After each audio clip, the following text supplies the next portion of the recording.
महाराष्ट्र की सरकार ने एक ऐसे बिल को लाया जिसके वजह से 2025 में अगर सरकार चाहे तो आपको जेल में डाल सकती है, आपको लेफ्ट विंग एक्सट्रीमिस्ट ऑर्गेनाइजेशन का एक हिस्सा बता सकती है अगर सरकार चाहे तो, और आप इसके खिलाफ फिर लड़ते रहिए क्योंकि सरकार को भी पता है the process is the punishment. Maharashtra में जो इलेक्शन चुरा कर वो सत्ता में आ गए हैं, जो मिली नहीं है उनको सत्ता, वो बाहर निकाल रहे हैं रोज के रोज, उनको पकड़ने के लिए ये एक हथियार बना रहे हैं फडणवीस अपनी कुर्सी और सत्ता को बचाने के लिए।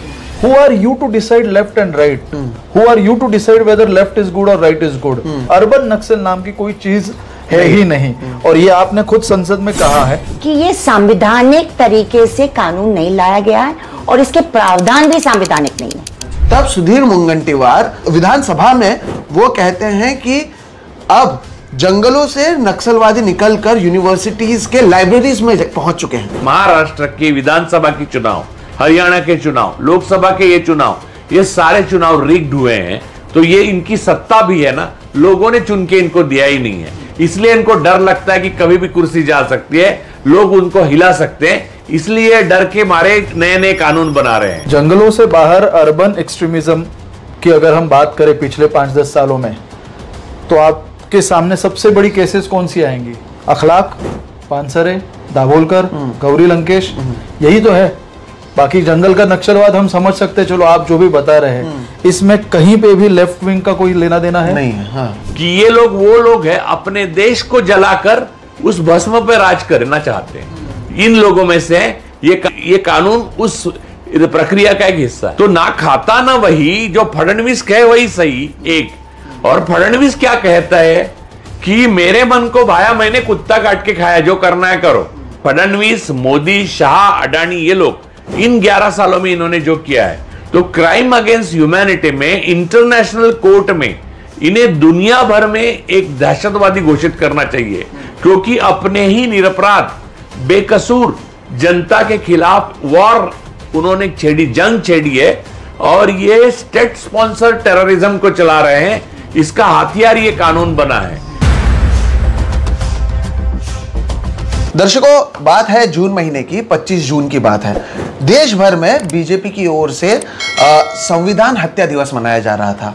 50 साल हो गए थे इमरजेंसी को, बताया जा रहा था कि कैसे इंदिरा गांधी संविधान के विरोध में थी, लोगों को बोलने से रोका जा रहा था, लोगों को जेल में भेजा जा रहा था, जो लोग सरकार के खिलाफ थे उन्हें जेल भेजा जाता था, और इसे लेकर पूरा एक इवेंट बनाया गया था। और इस इवेंट के 2 हफ्तों के भीतर ही महाराष्ट्र की सरकार ने एक ऐसे बिल को लाया जिसके वजह से 2025 में अगर सरकार चाहे तो आपको जेल में डाल सकती है, आपको लेफ्ट विंग एक्सट्रीमिस्ट ऑर्गेनाइजेशन का एक हिस्सा बता सकती है अगर सरकार चाहे तो, और आप इसके खिलाफ फिर लड़ते रहिए क्योंकि सरकार को भी पता है the process is the punishment. ये एक ऐसा मुद्दा है दर्शकों जिसे लेकर कम से कम हम लोगों को लगा था कि जो महाराष्ट्र में जब इस बिल को लाया जा रहा है तब विपक्ष की ओर से इसे मुद्दा बनाया जाएगा, सरकार को घेरा जाएगा, लेकिन हैरानी की बात यह है कि ऐसा कुछ हुआ नहीं। ऐसे में हमें लगा कि ये जो मुद्दा है ये बहुत महत्वपूर्ण है। अब विपक्ष ने ये कहा कि जब ये बिल को लाया गया था, इस बिल के बारे में भी हम चर्चा करेंगे, तब विपक्ष की ये मांग थी कि इसमें से जो अर्बन नक्सल ये शब्द है उसे हटा दिया जाए। सरकार ने हंसी खुशी अर्बन नक्सल शब्द हटा दिया और अब अर्बन माओवाद इस शब्द का इस्तेमाल महाराष्ट्र के मुख्यमंत्री देवेंद्र फडणवीस करते हैं। पहले से ही हमने देखा है यूएपीए, टाडा, मीसा, एनएसए, महाराष्ट्र में मकोका, इस तरह के कानून हैं जिसका अतीत में इतना दुरुपयोग हुआ है, लेकिन इस सरकार को ये तमाम कानून शायद काफी नहीं थे, वो इसे सख्त नहीं मानते थे, इसलिए एक नए कानून को लाया गया है। और अगर आप महाराष्ट्र में हैं तो एक लाइन में ये सरकार आपको ये कहती है कि या तो चुप रहिए या तो जेल जाने की तैयारी रखिए। आज इस एपिसोड के जरिए इस पूरे बिल के बारे में, जिसे अब विधानसभा के साथ साथ विधान परिषद में भी पास किया गया है, उसके बारे में हम चर्चा करेंगे, इसके खतरे को आपके बारे में आपको बताएंगे, साथ ही साथ हम आपको बताएंगे कि भविष्य में इससे हम सभी को किस तरह से परेशानी का सामना करना पड़ सकता है। आइए बात करते हैं आज हमारे साथ कौन कौन है। अगर हम बाईं तरफ से शुरुआत करें, तीस्ता सीतलवाड़ मैम है, हर चैनल पर आपने इनको लगभग देखा है, और ये एक ऐसा मुद्दा है जहां पर तीस्ता मैम से बात करने की शायद सबसे ज्यादा जरूरत थी। वो आपको बहुत अच्छे से बता सकती हैं कि किसी भी कानून का किस तरह से दुरुपयोग होता है। सीजेपी से ये जुड़ी हुई हैं, उसके साथ ही साथ कई मानवाधिकारी जो तमाम मुद्दे होते हैं उसके फोरफ्रंट पर तीस्ता मैम रहती है। मैम आपका बहुत बहुत स्वागत है। राजू परुलेकर सर हैं, राजू परुलेकर सर वरिष्ठ पत्रकार, ऑथर हैं, उनको आपने कई जगहों पर देखा है, लेखक हैं, इसके साथ ही साथ वो हमारे चैनल पर लगातार आते हैं। उनसे भी इस पूरे मुद्दे पर हम चर्चा करेंगे। और मेरे साथ में बैठे हुए हैं वरुण सुखराज जी, ये राइटर हैं, डायरेक्टर हैं, प्रोड्यूसर हैं। और आप पूछेंगे कि ठीक है, तीस्ता मैम, राजू सर, ये तो लगातार इस मुद्दे पर बोलते हैं, writer, director, producer Varun Sukhraj क्यों इस मुद्दे पर बात कर रहे हैं? आप जानिएगा, आप समझिएगा, ताकि आपको समझ में आए कि ये जो बिल लाया गया है ये कितना हानिकारक है। तो आइए शुरुआत करते हैं इस पूरे मुद्दे की। और राजू सर, शुरुआत मैं आपसे करना चाहता हूं। जैसे कि मैंने शुरुआत में कहा, ये इमरजेंसी की बात हमेशा से करते आए हैं, बताते आए हैं कि कैसे संविधान को खत्म किया जा रहा था, लोगों को बोलने से रोका जा रहा था।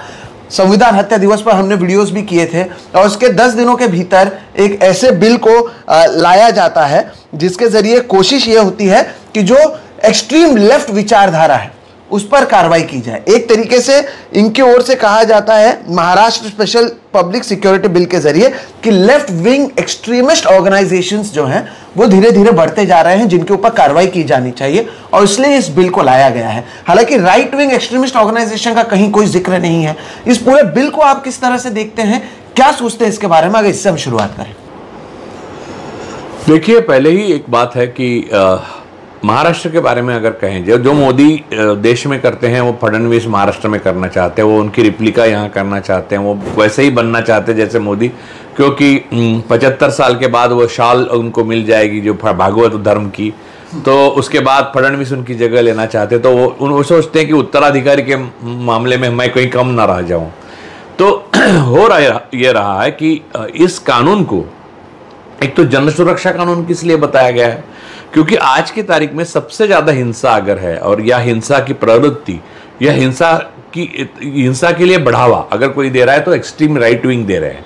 जो अर्बन मनुवादी है, अर्बन नाजी हैं, जो फडणवीस साहब की पार्टी के हैं या विचारधारा के हैं, आरएसएस के, बजरंग दल के, बजरंग दल और विश्व हिंदू परिषद तो टेररिस्ट ऑर्गेनाइजेशन है। और जहां तक मैं जानता हूं, सरदार पटेल साहब जिनका पुतला बनाया था, स्टैचू बनाया था मोदी ने गुजरात में, उन्होंने तो आरएसएस को भी एक टेररिस्ट ऑर्गेनाइजेशन घोषित किया था। तो इन टेररिस्ट ऑर्गेनाइजेशन के लिए कोई उसमें प्रोविजन ही नहीं है। एक बात, वही सत्ता में है और वही सत्ता स्टेट स्पॉन्सर टेररिज्म कर रहे हैं, उसके ऊपर कुछ नहीं है। दूसरी बात, यानी बाकी बातें होंगी तब कानून के प्रावधान वगैरह आएंगे।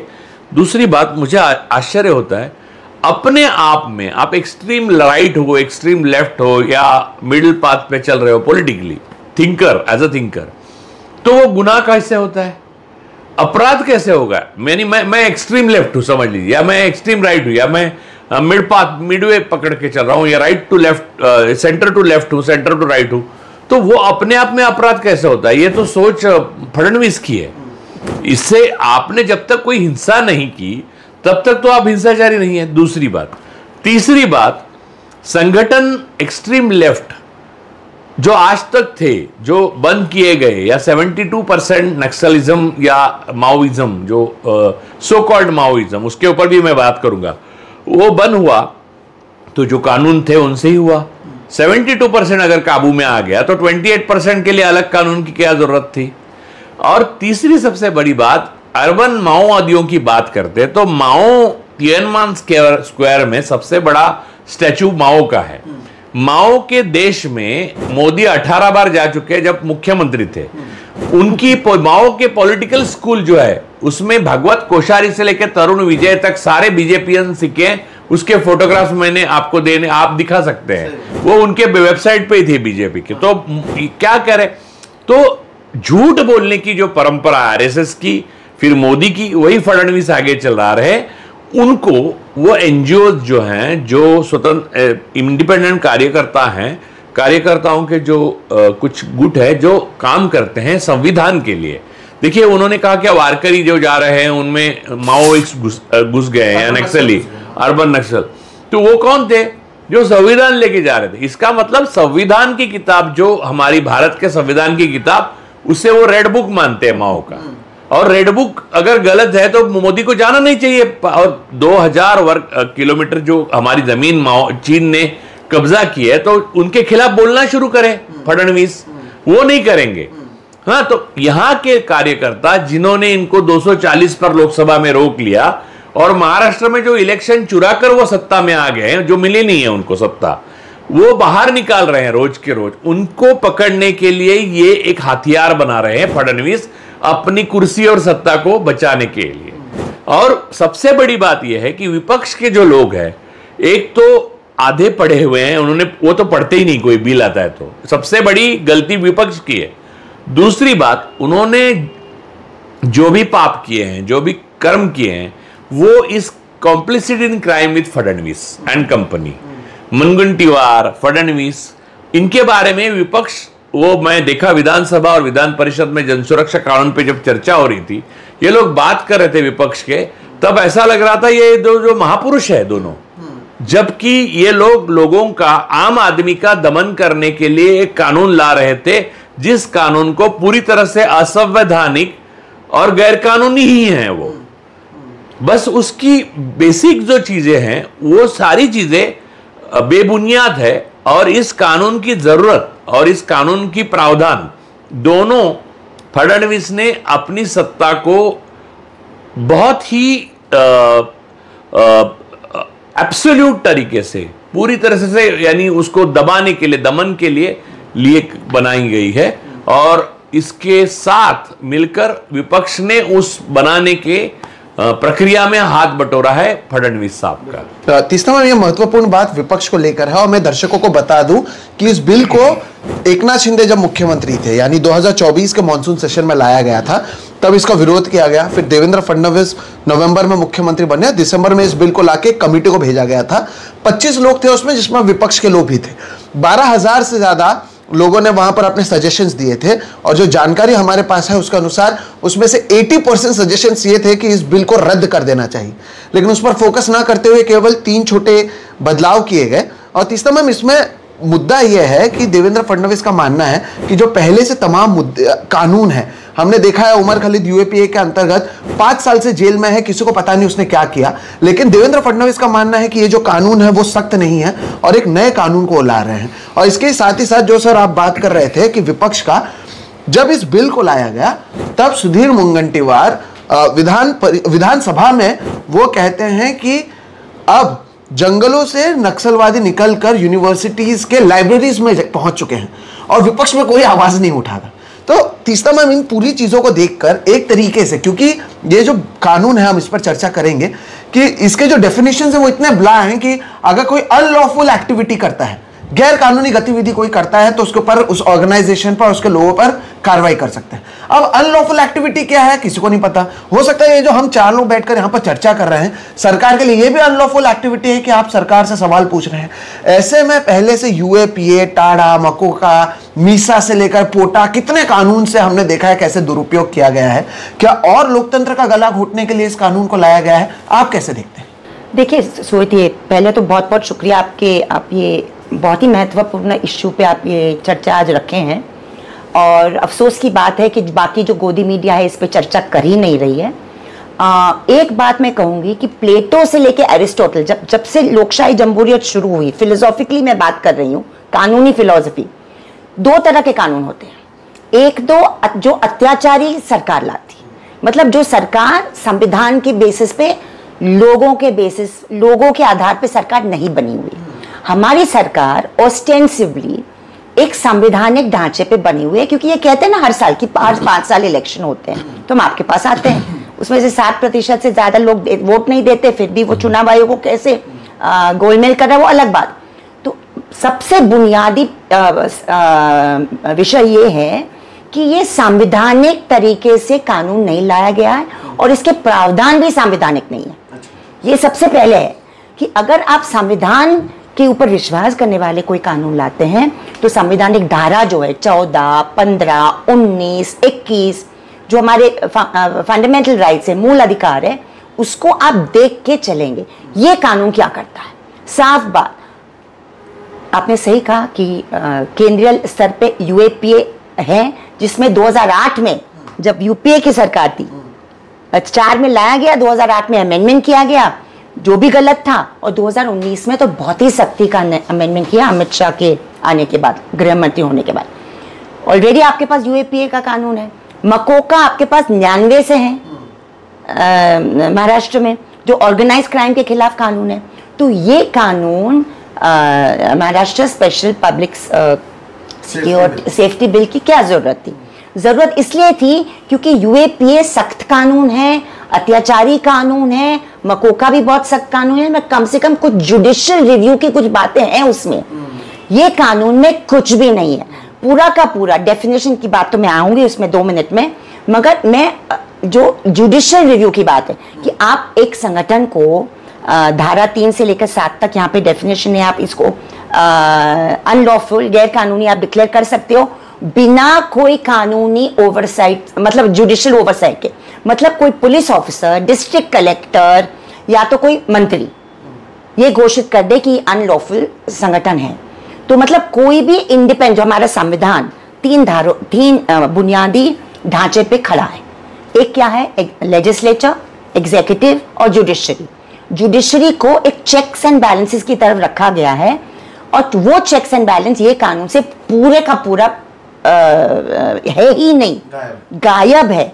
एडवाइजरी बोर्ड में भी नहीं है, आप प्रॉपर्टी सीजर में भी नहीं है, पैसे को आप पूरा जब्त कर सकते हैं, और तो बच्चों को भी आप इसमें दायरे में ला सकते हैं। तो कोई भी जो नॉर्मली एंटी टेरर लॉ में भी, यूएपीए में भी जो कुछ ना कुछ सेफगार्ड्स है जुडिशियल रिव्यू को लेकर, वो इससे गायब है। सब उससे पहली बात, धारा 2 में जो भी डेफिनेशंस है, हमारे जो डेफिनेशंस है अनलॉफुल एक्टिविटी, विरोध और प्रतिरोध को पूरी तरह शास्त्रीकरण किया गया है। आप जो भी बोलेंगे, वरुण जो भी फिल्म बनाएंगे, राजू जी जो भी यूट्यूब पे बोलेंगे, मैं जो भी लिखूंगी या कहूंगी, उसको आप सत्ताधारी पक्ष के लिए एक खतरा दिखा करके आप इसको क्रिमिनलाइज कर सकते हो। इसका शास्त्रीकरण ये कानून करता है, और इसीलिए ये डेफिनेशंस बहुत ही व्यापक है, बहुत ही नॉन स्पेसिफिक है। और कोई भी नॉन स्पेसिफिक डेफिनेशन कानून में आप लाते हैं तो उसका मतलब है कि ऑफिसर इसको, पुलिस ऑफिसर इसको मिसयूज कर सकता है। आपने जिला स्तर का पूरा जुडिशरी को ही हटा दिया, डायरेक्टली आपको हाई कोर्ट जाना पड़ता है। कितने लोग ये देश में डायरेक्टली हाई कोर्ट जा सकते हैं, आप बताइए। बहुत सारी चीजें हैं ये धाराओं में, और ये मगर सबसे पहले ये कैसे लाया गया? आपने कहा पहले सेशन, लास्ट ईयर आखिरी सेशन में, मॉनसून सेशन में एकनाथ शिंदे की सरकार थी, फडणवीस गृह मंत्री, डिप्टी सीएम और होम मिनिस्टर थे। आखिरी दिन के सेकंड हाफ में लाया गया, टेबल किया गया। उस वक्त थोड़ा बहुत बवाल मचा, हमने तब से, आप याद है, हमने तब से मीटिंग ली, बहुत सारी चीजें की, विपक्ष को चिट्ठी लिखी वगैरह वगैरह। विपक्ष बाय एंड लार्ज बस इलेक्शन में जुट गया और ये कानून पे खामोश था गए साल। फिर दिसंबर में वापस लाया गया। जो भी इसका विरोध प्रतिरोध हुआ है वो जनता और आवाम की तरफ से और लेफ्ट ऑर्गेनाइजेशंस की तरफ से। अप्रैल 22 को हुआ पूरे जिलों में, महाराष्ट्र के जिलों में, और अभी हुआ जून के 30 तारीख को आजाद मैदान में। वो भी मतलब विपक्ष और एमवीए ने उसमें कोई मतलब आए लीडर बोले आजाद मैदान पर, मगर मोबिलाइजेशन में ज्यादातर पे हमारे CPI, CPM, left organisation, trade unions और बाकी आदिवासी संगठन वगैरह, जहाँ पे उल्का महाजन वगैरह शामिल है, उन्होंने पूरा मोबिलाइजेशन किया। तो विपक्ष ने जितने गंभीरता से ये बात लेनी चाहिए थी कि ये जो कानून लाया गया है, वो कल लेखक, विद्यार्थी, किसान, मजदूर, ये पूरे तबके जो आज की नीतियों के खिलाफ बहुत ही परेशान है। मतलब आज महाराष्ट्र में कितने किसानों की आत्महत्या हुई? 765 का आंकड़ा अभी तक हमारे पास आ गया है। मतलब बहुत ही शॉकिंग आंकड़ा 2025 का आ गया है, और कोई भी किसान की बात आज भी उभर के आ नहीं रही है।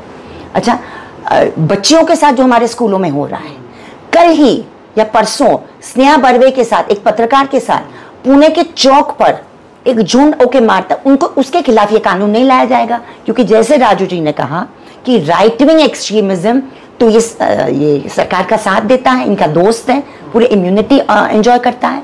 तो खतरा बस यही है, आजाद सोच, आजाद विचारधारा, और जिसको आप लेफ्ट विंग एक्सट्रीमिज्म डब करके बहुत ही लूज तरीके, ये कानून को कोई वकील ने भी पढ़ा नहीं है, कोई संविधान में मानने वाले वकील को नहीं पढ़ा है।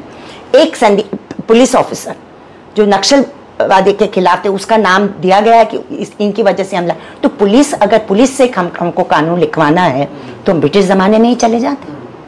हमको संवैधानिक लोकशाही होने की क्या जरूरत थी? जब आप कानून बनाते हैं तो आपको लोगों के अधिकार को याद रखना पड़ेगा, बोलने के अधिकार, संगठित होने के अधिकार, अभिव्यक्ति के अधिकार, और नॉन डिस्क्रिमिनेटरी मतलब कौन से तबके के खिलाफ ये कानून इस्तेमाल किया जाएगा? अल्पसंख्यक, किसान, मजदूर, लेखक, आजाद सोच वाले और जो भी सरकारी नीतियों के खिलाफ आवाज उठाते हैं। और सरकार के खिलाफ नीतियों आवाज उठाने के लिए बहुत सारी चीजें हैं। समिति की बात, आखिरी बात, समिति की बात आपने कही, दिसंबर में लाया गया, 15 लोगों की समिति बनाई गई, मगर जरूरी क्या था कि आप सबसे पहले एक जन संवाद रखो। पब्लिक हियरिंग समिति से पहले होता है और उसके बाद एक समिति उसको सुनती है। आपने कहा आपने कि 12,000 लोगों ने, हमको भी पता है, आपको भी, हमारे संगठन ने भी भेजा था, हमने मराठी, हिंदी, अंग्रेजी में तीनों में अनुवाद करके सरकार को बड़ा लंबा चौड़ा ऑब्जेक्शन भेजा था, किसी को नहीं बुलाया गया। आपका फर्ज बनता है, अगर आप लोकशाही में मानते हो, तो कम से कम महाराष्ट्र के 5 अलग अलग रीजन्स में जन सुनवाई होती, पब्लिक हियरिंग होता, जहां पे संवाद होके हर धारा पे चर्चा हो और इसको रिकॉर्ड पे लाया जाता और रिकॉर्ड पे फाइल होता। तो ये एक लोकतांत्रिक तरीका हम कह सकते थे, मगर वो नहीं हुआ क्योंकि उनको स्टीम रोल करना था ये कानून। बिल्कुल, यानी जबरदस्ती कानून को थोपना था। और इस कानून को लाने के जो कारण, जैसे कि मैंने कहा, वो यही है कि कोई भी कल जाकर कोई मुद्दा उठाता है, कोई बात करता है, तो इस कानून के जरिए सरकार को, प्रशासन को एक ताकत मिल जाती है लोगों को बोलने से रोकने के लिए। और बोलते हम हैं तो वैसे ही वरुण जो हमारे साथ बैठे हुए हैं वो राइट। एक चीज मैं बोलूं, सॉरी, गांधी जी का कहना था कि कोई भी दमनकारी कानून का सामना करना हमारा फर्ज बनता है। सही बात है। और उन्होंने ये भी कहा था कि दमनकारी कानून एक हिंसा का प्रतीक होता है, तो ये एक हिंसा का प्रतीक। बिल्कुल, और हिंसा का प्रतीक है। और अगर आप विरोध करोगे और इस कानून को बन जाने के बाद अगर आप विरोध करते हो तो आप अनलॉफुल एक्टिविटी का एक हिस्सा बन सकते हो, जिसके कारण बोलना क्या है, लिखना क्या है, किस तरह से अपनी बातों को रखना है, ये आप सोच समझकर महाराष्ट्र की जनता करे। वरुण, मैं यहीं पर आपको लाना चाहूंगा। आप लेखक हैं, आप राइटर, डायरेक्टर हैं, प्रोड्यूसर हैं, आप कई मुद्दों के ऊपर डॉक्यूमेंट्रीज से लेकर फिल्म्स बनाते हैं, एड फिल्म्स करते हैं। ऐसे में इस कानून के आने के कारण किस तरह का प्रभाव पड़ता है, आप इसे किस तरह से देखते हैं? आपको क्यों लगता है कि ऐसे मुद्दे पर आकर बातचीत करने की जरूरत है? इससे खतरा क्या है? सबसे पहले तो Sohit, thank you for this discussion, क्योंकि मुझे ये लगता है कि ये कानून सिर्फ महाराष्ट्र के लिए धोखा नहीं, ये पूरे देश के लिए एक सिग्नल है, एक बड़ा रेड फ्लैग है। आपने शुरुआत में भी कहा कि एक राइटर, डायरेक्टर, प्रोड्यूसर को क्या ज़रूरत एक कानून के ऊपर चर्चा में भाग लेने की या उसके बारे में बोलने की। ये मेरा खुद का भी यही सवाल है कि ये हमारा काम है नहीं। फिर भी अगर हमें ये लगता है कि ये काम करना चाहिए तो उसको मैं 2 तरीके से रखना चाहूँगा इस कानून को लेके। First is content and second is intent. मैं पहले इंटेंट के बारे में बात करूँगा। लेजिस्लेटिव इंटेंट ये एक चीज़ होती है कि आप जो भी कानून ला रहे हो उसके पीछे की आपकी मंशा क्या है, आप किस तरह से एक नैरेटिव सेट करके उसको कानून में तब्दील करके उसके बाद उसको सामने रखते हो।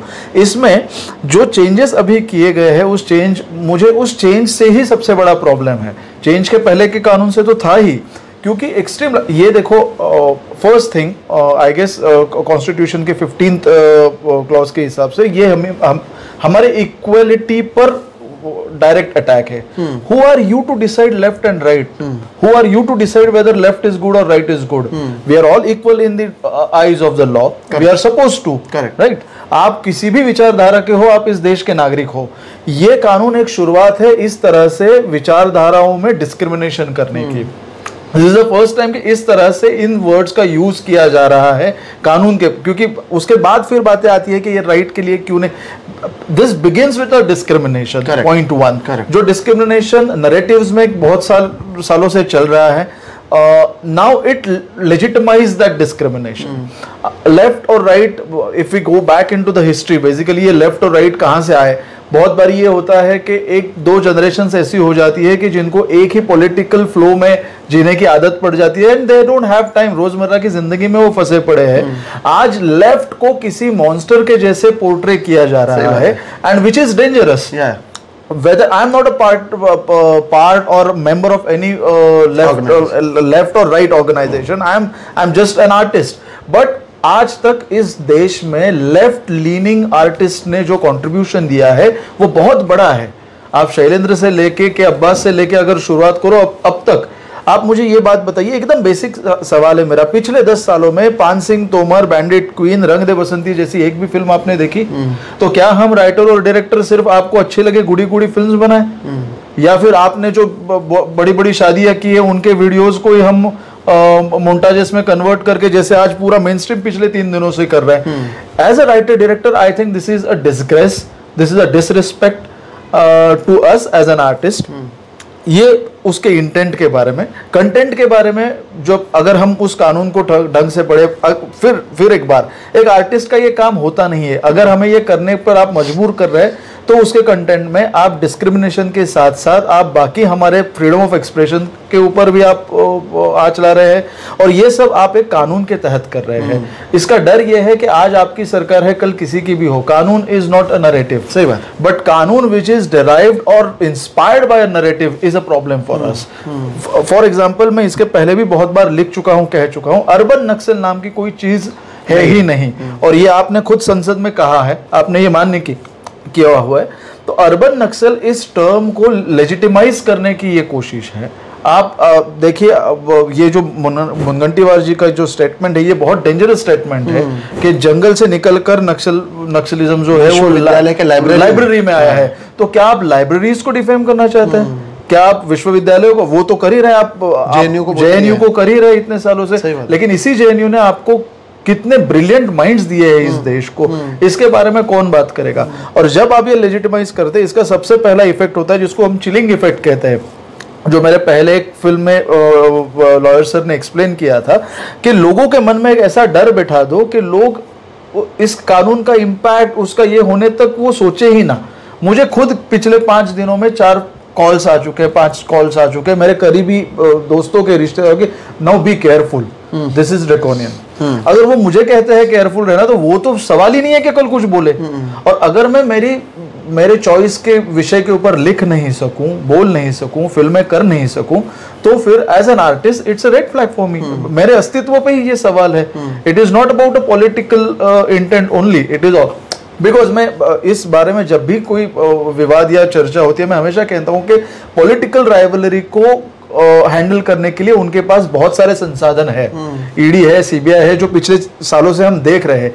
इसकी जरूरत क्यों है? इसकी जरूरत हम जैसे लोगों को शांत करने के लिए है, because it has always happen in the history कि जब भी दोनों पॉलिटिकल साइड्स एक दूसरे को खत्म करने में ही बिजी हो, तब एक ऐसे लेफ्ट और राइट कॉन्सेप्ट ही फ्रेंच रेवोल्यूशन से आया है।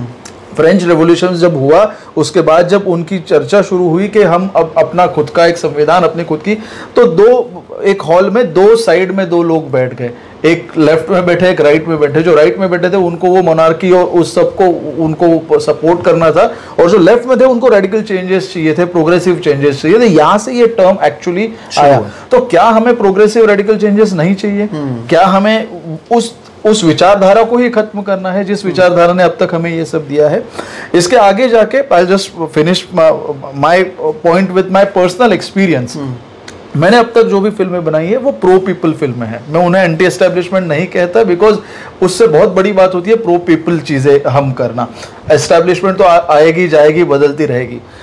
मेरी फिल्म के स्क्रीनिंग के वक्त मैंने बहुत बारी ये देखा हुआ है, and I have multiple case studies of this, कि मेरी फिल्म की स्क्रीनिंग अगर किसी कॉलेज में होती है, किसी यूनिवर्सिटी में होती है, मुझे बुलाया गया, इसी साल के शुरुआत में कॉलेज में मुझे बुलाया गया था as a chief guest for some event, and I went there. After I left the campus, in next half an hour a policeman comes there and they ask, why did you invite this person as a guest? So they're like, he's a filmmaker, he's a writer. But what if tomorrow your students start protesting against you? Do you understand the danger of calling such people? What is the danger in calling someone like me in your campuses? This law only legitimizes.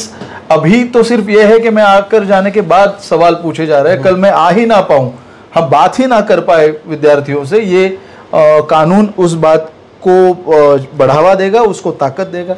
And that is the most important thing that alerts me a lot. सही बात है, जैसे कि इन्होंने कहा कि रंग दे बसंती, bandit queen, पान सिंह तोमर अगर 2025 में बने और महाराष्ट्र में इसे रिलीज किया जाए, रंग दे बसंती जैसा फिल्म जहां पर करप्शन का बात होता है, 4 युवा जाकर उस समय के गृह मंत्री को मार देते हैं, अगर इसे अब रक्षा मंत्री को मार देते हैं और अगर इसे अब आप स्क्रीन पर दिखाएंगे तो देवेंद्र फडणवीस की सरकार इसे लेफ्ट विंग एक्सट्रीमिस्ट ऑर्गेनाइजेशन कहते हुए आमिर खान से लेकर मुझे लगता है राकेश ओम प्रकाश मेहरा सभी को जेल में भेज सकती है। तो दर्शकों, ये पूरा जो कानून है इसका ये अर्थ है, ये कानून केवल एक विंग पर फोकस करता है।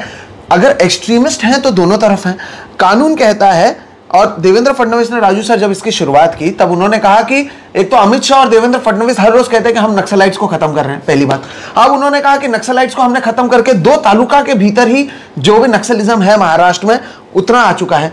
फिर वो कहते हैं लेकिन हम इसको लेकर आ रहे हैं क्योंकि अब शहरों में कई फ्रंटल ऑर्गेनाइजेशंस के जरिए, मैंने एक वर्ड टू वर्ड पूरा मैंने पढ़ा था, फ्रंटल ऑर्गेनाइजेशंस के जरिए अब शहरों में लोग या तो शरण देते हैं या तो पैसा देते हैं या उन्हें किसी तरह से जो भी तकनीकी जरूरत पड़ती है वो देते हैं और उनके लिए हम इस कानून को लेकर आ रहे हैं।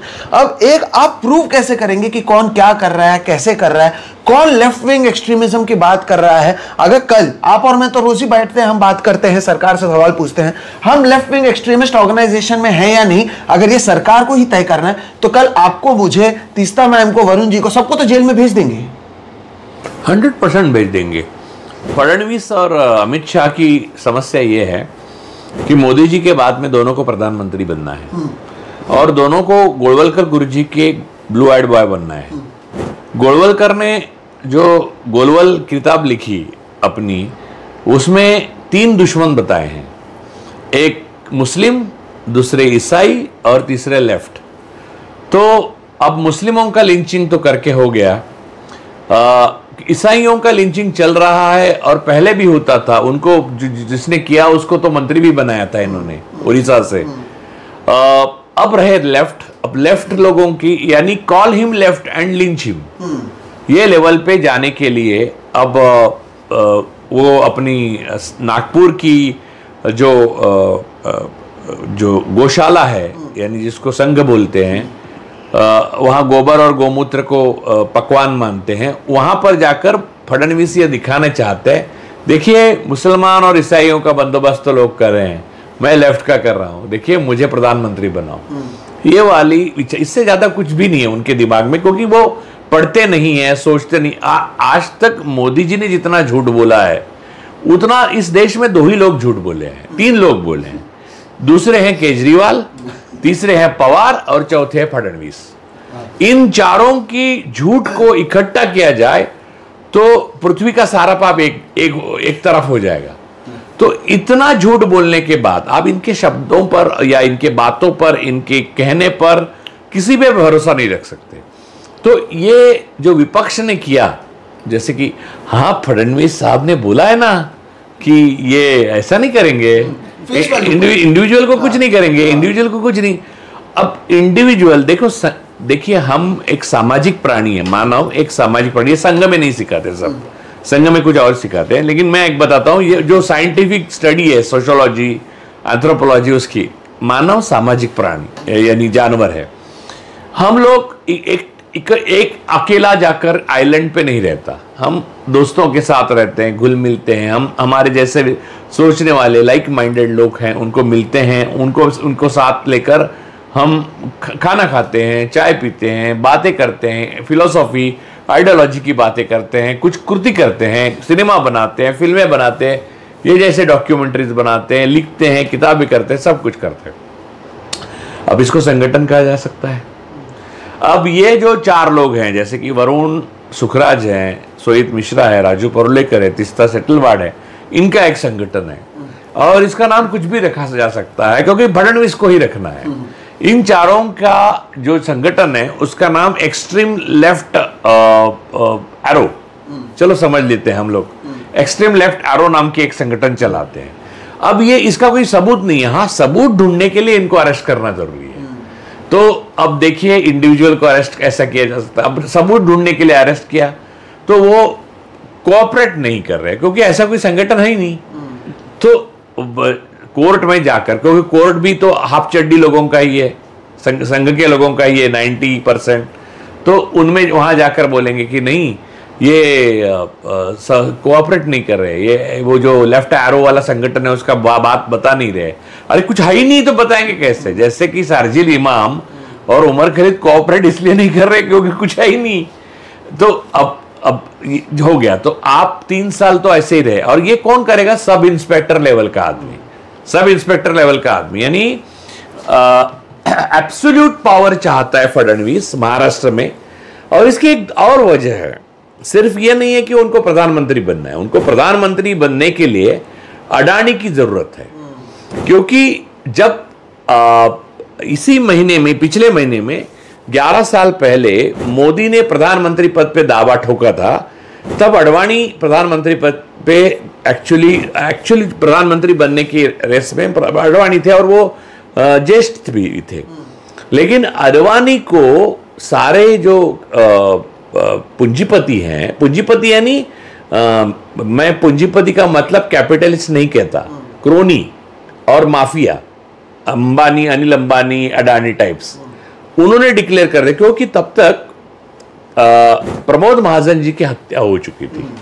अब इस परिप्रेक्ष्य में उसको देखना चाहिए। मैं उल्टा जाकर अब देखता हूं कि प्रमोद महाजन की हत्या क्यों हुई।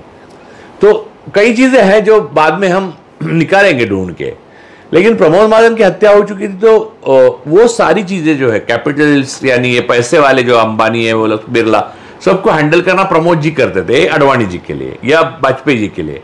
वो है नहीं, तो अडवाणी जी को तो कुछ मालूम ही नहीं था कि उनके साथ कोई था नहीं। तो ये लोग पूंजीपति ने बोला कि प्राइम मिनिस्टर मटेरियल हम सपोर्ट मोदी को करेंगे। तो ये जो बड़बोले लोग हैं, गडकरी, ये 2 पैसों की कोई कमी नहीं है, बांध दो ब्रिज और सर गिर जाते दूसरे दिन। वो जो है वो फिर राजनाथ सिंह, इन्होंने क्या किया कि जो पैसा लाएगा वो प्रधानमंत्री, तो इमीडिएटली मोदी का नाम आ गया। अब ये हुई एक कहानी। इस कहानी को फडणवीस ने ध्यान में रखा है। तो अब अडानी को सुरजागढ़ से लेके धारावी तक, मोतीलाल नगर से वो जो शक्तिपीठ महामार्ग तक जनता का पूरा दमन करके, किसानों का दमन करके, जवानों का दमन करके, जो मालिक है उसको गुलाम बनाकर किसी भी हालत में अडानी को सब कुछ साफ करके देना है। तब जाके अडानी, मेरा जब बारी आएगी, मैं जब दावा ठोकूंगा तो मदद करेगा। अडानी क्विड प्रो क्यों वाला है? वो तो एक कार्टेल का हिस्सा है, गुज्जू कार्टेल का। अब गुज्जू कार्टेल का हिस्सा एक मराठी प्रधानमंत्री को क्यों सपोर्ट करेगा भाई? तो वो ज्यादा यानी सूरज से ज्यादा तपने वाली रेत को सपोर्ट कर सकता है। तो वो फडणवीस बनना चाहते हैं। तो एक तरफ लेफ्ट का हम बंदोबस्त कर रहे हैं, वो आरएसएस को बताएंगे, दूसरी तरफ अडानी को सब कुछ करा देंगे। इसमें क्या कर रहे हैं वो? इसमें संविधान को पूरी तरह से बलि चढ़ा रहे हैं, इस देश के लोकतंत्र को बलि चढ़ा रहे हैं, आम जनता की सोच नहीं रहे, इंडिविजुअल को कुछ भी वो नहीं। और दूसरी तरफ से वो खुद मुख्यमंत्री बने और मोदी प्रधानमंत्री बने, वही इलेक्शन रिग करके बने हैं। राजीव कुमार और ज्ञानेश कुमार, ये दोनों इलेक्शन रिग करने के लिए ही उससे चीफ जस्टिस ऑफ इंडिया का जो एक वोट था, जो विपक्ष, नेता विपक्ष, प्रधानमंत्री और सीजेआई, ऐसा हुआ करता था। तो प्रधानमंत्री यानी प्रधानमंत्री भी नहीं, मोदी प्रधानमंत्री तो वो इसी वजह से बने, मोदी, शाह और विपक्ष नेता। तो शाह मोदी तो एक ही मत बताएंगे। तो वैसे आप चुनाव आयोग बनाए, तो चुनाव आयोग भी इनका हिस्सा, जुडिशरी का पार्ट भी इनका हिस्सा, कॉलेजियम के थ्रू। अब आपने देखा कि भगवान ने आकर कान में कहा चंद्रचूड़ के, तो वो भी देखा, गोगोई ने खुद के ऊपर बलात्कार की केस आ गई तो खुद ही ने सुनी और खुद ही को बरी किया। तो ऐसी ऐसी घटनाएं घटी है। तो आप देखिए, इस कानून के खिलाफ आप कोर्ट में क्यों नहीं जाते, ऐसा कई लोग पूछते हैं। तो सबसे खतरनाक कदम अगर कोई होगा तो कोर्ट में जाना, क्योंकि फडणवीस ये चाहते हैं कि लोग कोर्ट में जाएं, महाविकास आघाड़ी या किसी पार्टी का नेता कोर्ट में जाएं, ताकि कोर्ट इसके ऊपर कहे हम कुछ नहीं कर सकते। तो हो गया कि कोर्ट ने इसको ठप्पा लगा दिया, ये कानून सही है, कोर्ट भी कहता है। तो आम आदमी जो रगड़ेगा, जो पीसेगा, शक्तिपीठ महामार्ग में जिस गरीब किसान का बर्बादी हो जाएगी, मोतीलाल नगर के सब बर्बाद रास्ते पे आ जाएंगे, धारावी के रास्ते पे आ जाएंगे, सुरजागढ़ का सारा जंगल पेड़ तो बात नहीं कर सकते। देखो पेड़, लोग मुझे बहुत मैं हेमावती नंदन बहुगुणा साहब जो थे वो चिपको आंदोलन करते थे। वो चिपको आंदोलन इसलिए कर सके क्योंकि लोग जब चिपकते थे पेड़ को तब उनके सही उनको काटने वाले लोग नहीं थे, उनको काटने वाले लोग नहीं थे। अडानी, अनिल अंबानी, मोदी, शाह और फडणवीस लोगों को भी काटेंगे और पेड़ों को भी काटेंगे। आप चिपको क्या करेंगे वहां पर? यहां कोई चिपको नहीं चलेगा। इनका फंडामेंटल क्लियर है कि इंसान को एक ऑब्जेक्ट की तरह बिहेव करो। इंसान जिए या मरे, हमें स्टैटिस्टिक्स से मतलब है, हमें एक्यूमुलेशन ऑफ वेल्थ से मतलब है, हमें जनता के जेब में जो पैसा है वो हमारी जेब में आने से मतलब है। और सिर्फ 5 और 10 लोगों का भला हो, बाकी सब बर्बाद हो तो कुछ फर्क नहीं पड़ता।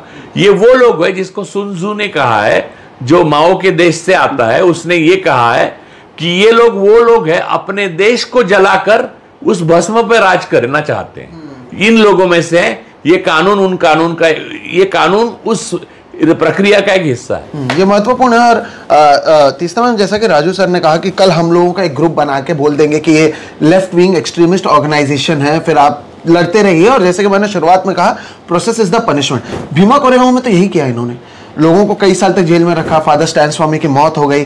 फिर जब अदालत ने इनको छोड़ा भी, तब अदालत ने भी बताया कि कई मामलों में डिले इतना ज्यादा था चार्जशीट फाइल होने में, और कोई इस मामले को खत्म ही नहीं करना चाहता था। यानी आप उस प्रोसेस में ही फंसे रहे, ये पूरी बात है। अब हुआ ये कि अगर आप फडणवीस के कार्यकाल से देखें तो किसान नासिक से मुंबई पैदल यात्रा, लाल झंडा लेकर आए थे। यहाँ पर आरे का आंदोलन होता था, इस तरह के तमाम आंदोलन होते थे। अब क्या इस कानून के कारण कल जाकर अगर कोई आरे के पेड़ों को बचाने की बात करेगा, किसान अपने मुद्दों को लेकर आएगा, या हम इस कानून को सवाल उठाएंगे, क्या इन सभी पर एक ठप्पा लगाना कि एक तरीके से उनको एक रबर स्टैम्प मिल चुका है कि उनके विरोध में है तो लेफ्ट विंग एक्सट्रीमिस्ट ऑर्गेनाइजेशन, अब आप कोर्ट में जाइए, आप अपने आप को साबित कीजिए, हमने आपको कर दिया है। बिल्कुल। और सोच में ये बात करना चाहूंगी कि जब से ये सरकार बनी है, मतलब ये फर्जी इलेक्शन की बात मैं नहीं कर रही हूँ, नवंबर 2024, मैं जून 26 की बात कर रही हूँ, 2022, जब ये शिंदे की सरकार जिस तरह बनी है वो भी हम बोल नहीं सकते। वो केस अभी भी लैंग्वेज हो रहा, भी बोल रहे कि सुप्रीम कोर्ट में खुलेगा। तब से आप सितंबर महीने का पकड़ो, सितंबर 2022, तब 22 से लेकर आज तक कितने सकल हिंदू समाज और बकवास नफरत भरे सभाएं महाराष्ट्र के सरजमीन पे हुए हैं। अब बताइए, महाराष्ट्र में कभी नहीं होते थे, चाहे किसी की भी सरकार, उद्धव जी की सरकार थी, उसके पहले जो भी सरकार, फडणवीस का पहला टर्म था, तब ऐसी घटिया बातें मंच से कभी नहीं कही गई जो हिंसा को प्रवोक करने की बातें थी एक समुदाय के खिलाफ। हुई है कि नहीं? 200-250 से ऊपर ऐसी सभाएं हुई हैं। हमारी संगठन ने तो गिनती भी किया, हमने कंप्लेंट भी किए हैं। पुलिस वो कंप्लेंट के साथ कुछ भी नहीं होता। वो सभाओं के खिलाफ कुछ कार्रवाई नहीं होती। राजा सिंह के खिलाफ इतने सारे FIR हमने दर्ज कर दिए। विक्रम पावस्कर के खिलाफ सांगली सतारा में हमने इतना कर दिया। संभाजी बिरे के खिलाफ FIR भी होने के बाद भीमा कोरेगांव का कत्ल हुआ, मतलब बाद के FIR के ऊपर कार्रवाई हुई। तो इतनी जुटलाने वाली सरकार, जो उग्रवादी जो राइट विंग है, उनको वो तो बढ़ावा देती कि वो चाहते लोग भय में रहें। ये एक बात। दूसरी बात जो कही गई यहाँ पे हमारे साथियों के जरिए, फडणवीस जी का तो भाषण था कि हम नक्सलवादी को टच नहीं करेंगे, मगर आप वो मंत्री के भाषण सुनो, उनके मंत्री, में नाम नहीं लूंगी, आप जाके रिकॉर्ड पे देख लीजिए, विधानसभा में भी और विधान परिषद में भी खुले आम वो मंत्री कह रहा था विपक्ष के को जवाब देते हुए कि भारत जोड़ो अभियान में जो भी संगठन ने जोड़ कर, आप सुनिए सब, जो भी संगठन ने जोड़ कर भारत जोड़ो अभियान को गलत तरीके से संविधान के खिलाफ ये सरकार है, ये भय पैदा करने में अम्बेडकराइट ऑर्गेनाइजेशन को उस्काया। ये रिकॉर्ड पे है भाषण, मैं 4 दिन पहले की बात करी हूँ, 8 दिन पहले की। तो मतलब इशारा साफ है कि वो दलित रिपब्लिकन अम्बेडकराइट तबका जो संघ के तरफ नहीं है, जो भी तबका, चाहे वो किसान हो, चाहे वो कोई भी हो, शक्तिपीठ का विरोध करता हो, या जैसे आपने कहा कि लाल, मतलब किसान को लेकर, मतलब उन्होंने अभी कॉटन फार्मर्स की क्या हालत है, अभी मीडिया कवर नहीं करती, शहरी मीडिया, मगर हमें पता है। परसों मेरी बात विजय जवंदिया जी से हुई नागपुर में, बहुत ही बुरा हाल है, एमएसपी का कोई देना लेन देन नहीं है। तो किसानों की हाल इस वक्त महाराष्ट्र में बहुत ही बदतर है, चाहे वो संगठन, मगर फिर भी मैं कहूंगी और इसके लिए मैं विपक्ष में लेफ्ट को नहीं ठहराऊंगी, जो विपक्ष को हम टोक रहे हैं, क्योंकि चाहे वो सीपीआई हो, सीपीएम हो, वो लोग सड़क पे उतरे हैं ये बिल को लेकर, मगर कांग्रेस नहीं उतरी जैसे उतरना चाहिए। शरद पवार एनसीपी तो उतरी ही नहीं, और उद्धव ठाकरे जी की शिवसेना भी बहुत ही बच के चल रही है। तो वो विपक्ष के खिलाफ हम बोलेंगे, मगर जो इन्होंने अलायंस में हैं सीपीआई सीपीएम के लोग, वो आज भी विरोध करेंगे और कल भी करेंगे, इतना हमें विश्वास है। मगर वो तो अभी बहुत किनारे पे हो गए हैं ऑर्गेनाइजेशंस।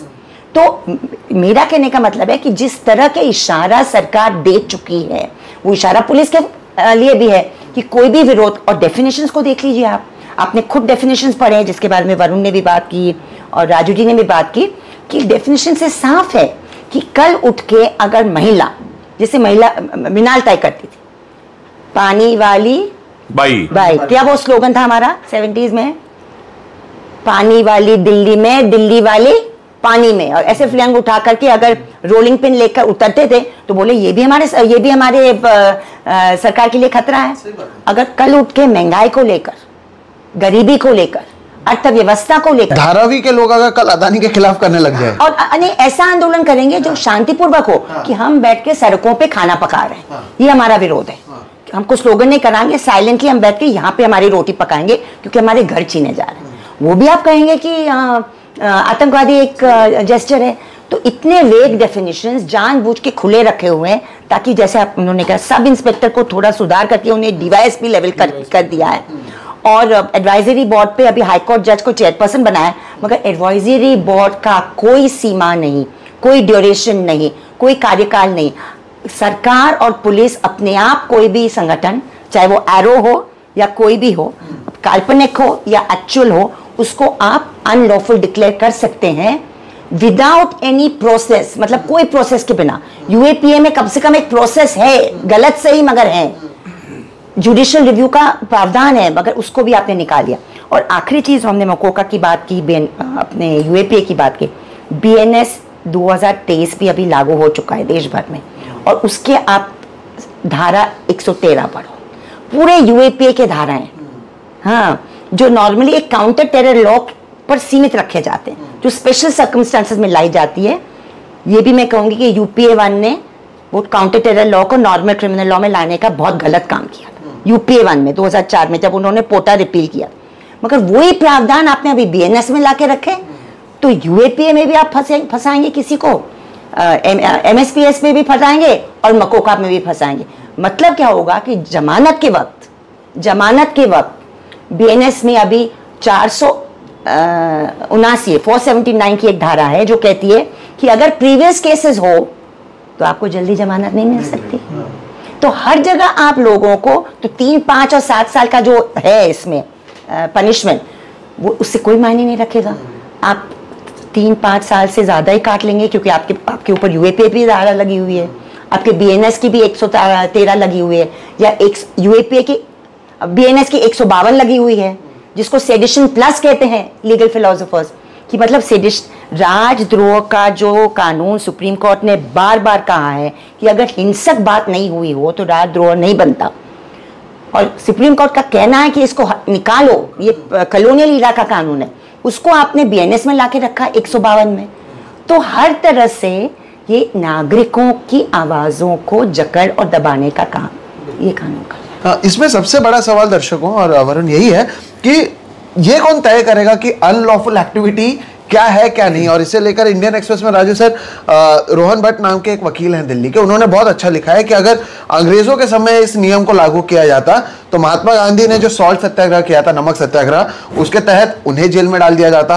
बाबा साहेब अम्बेडकर ने जो मनुस्मृति को जलाया था वो अनलॉफुल एक्टिविटी हो सकता है, उन्हें जेल में डाला जाता। जो स्वदेशी मामले या स्वदेशी आंदोलन में जितने लोग थे उन्हें जेल में डाला जाता। तो वरुण, सवाल तो यहाँ पर सबसे बड़ा ये है ना कि आप कल कुछ भी बनाएं, आप कुछ भी कहें, सरकार तय करेगी कि जो आप कह रहे हैं वो अनलॉफुल एक्टिविटी है या नहीं है। और इसलिए तो हम देखते हैं कि जहां पर चुनाव आते हैं Kashmir files, Bengal files, Delhi files, वो सारी चीजें चल जाती हैं, वैक्सीन वॉर चल जाती है, लेकिन ऐसे तमाम मुद्दे जो महत्वपूर्ण हैं उसके ऊपर कोई फिल्में नहीं बना सकता, कोई बातचीत नहीं कर सकता, कोई कुछ कह नहीं सकता। ये वीडियोस ऐसे भविष्य में हम कर पाएंगे या नहीं, तो ये अगर सरकार ही तय करना है, यानी सरकार की ही जय जयकार आपको करना है।